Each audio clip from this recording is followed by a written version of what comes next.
Hi, I'm Shane from Artificial Futures, and I'm a really good cyclist. I don't say this to brag, but legit, I biked halfway across the country once. I regularly rip around downtown Toronto like a maniac on two wheels. I've even once stated that I'm probably more comfortable on a bicycle than I am on my own 2 feet. And it's because of this that I don't really like electric and motorized bicycles. I know it's illogical. They're really good because they get people out of cars, so they help reduce pollution, but there's something about them that stands as an affront to this mastery that I've built up, this amazing cycling ability that I have, that suddenly a motorized device says, well, you don't need to pedal so hard, you can just hop on here and ride. And it's that word, mastery, that's critical to today's lesson. Previously, we talked about how important purpose is to the Luddites and everyone that came after them. We talked about 1970s and the computerization movement, and when we realized how important it is to have a sense of belongingness and a good social fabric at your workplace. Last week, we talked about the Turing test, and in particular, a manifestation of that known as the Loebner Prize, and Brian Christian's very astute observation of how important keeping our autonomy is. And today, we're going to talk about mastery. And to do this, I'm going to tell you a story about an interview that I conducted just a couple of years ago.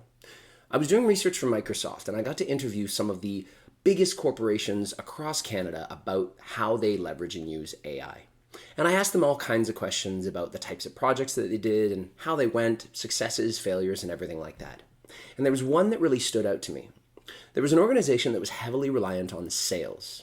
And their sales team had been a fairly traditional team that, picked up the phone, knew the right people to call, made the call, built the relationship, and eventually tried to close the deal. And this organization had decided to introduce a new AI-based tool that would do some basic things just to augment and help these people. Stuff like identifying who are the highest priority callers that you should be going after. Who's most primed to potentially close a deal. And even, what kinds of topics should you be having a conversation with them about? What kinds of opening gamut would you be getting into? They built this beautiful technology, and it was truly something that sounded like it worked really well. But then when they rolled it out, it fell flat on its face because the sales teams rejected this technology outright. And when you think about it, it's no different from me having umbrage with electric bicycles. This was suddenly something that represented an affront to their skill set, to their mastery. These people had honed decades of good work, turning out this ability to, develop relationships and close deals, and now suddenly you've flipped a switch and introduced a new piece of software that claims to be better than them, that they should now be kowtowing down to and listening to.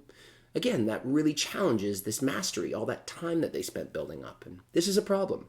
We human beings, we have a natural need to develop a mastery in things. It's why people spend all kinds of weird time in strange hobbies, learning how to juggle slinkies or throw cards perfectly. It's because we get proud when we get good at stuff like that. But when something comes along and sort of tells us that we're no longer required to be good at that all that time that we spent building up this skill was a waste, we get hurt by it. It bothers us. So this is another thing to think about as you're rolling out new types of automation, whether it be something based on generative AI or a deep machine learning model that you've developed. Are you building a tool that could potentially go against the mastery of someone's craft, something that they spent years honing? And instead, maybe ask yourself if you should be interviewing those people, learning more about how they do their jobs and respecting the things that they hold dear while trying to automate the things around them that they maybe don't care as much about. I hope you enjoyed this little 4-week series. And again, the big takeaway, if you're only tuning in this week, is there are 4 critical things to think about when you're automating new work. These are pitfalls that we've learned from history. From the Luddites back in the early 1800s, we saw that it's very dangerous to disrupt their sense of purpose. So these were weavers' guilds that identified themselves proudly as weavers, and yet new technology sort of undermined that. In the 1970s, from a new computerization movement in banks, we had Shoshana Zuboff teaching us about the importance of belongingness and the need for a social fabric within a good office co-working environment. And if you just put technology in the place that intermediates all communications between people, they're not really going to enjoy themselves anymore because they miss chatting with their friends. Just in the last 10 or 15 years, we saw Brian Christian writing about the Loebner Prize, which is the annual Turing test, and he made the very astute point that every year the chatbots seem to be getting more and more human-like, but to what degree are we humans starting to speak more and more machine-like? To what sense are we losing our autonomy? And so keeping an eye out for how automation robs us of our own ability to decide and use our own and exert our own autonomy on the world is tricky.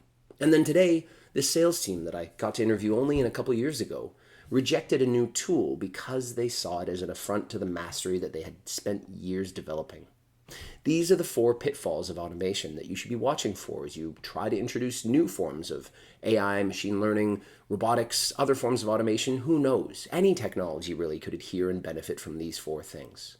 So keep these in mind the next time you have some massive digital transformation project, and maybe keep an eye out for somebody's autonomy, their purpose, their mastery, and their sense of belongingness with a social community.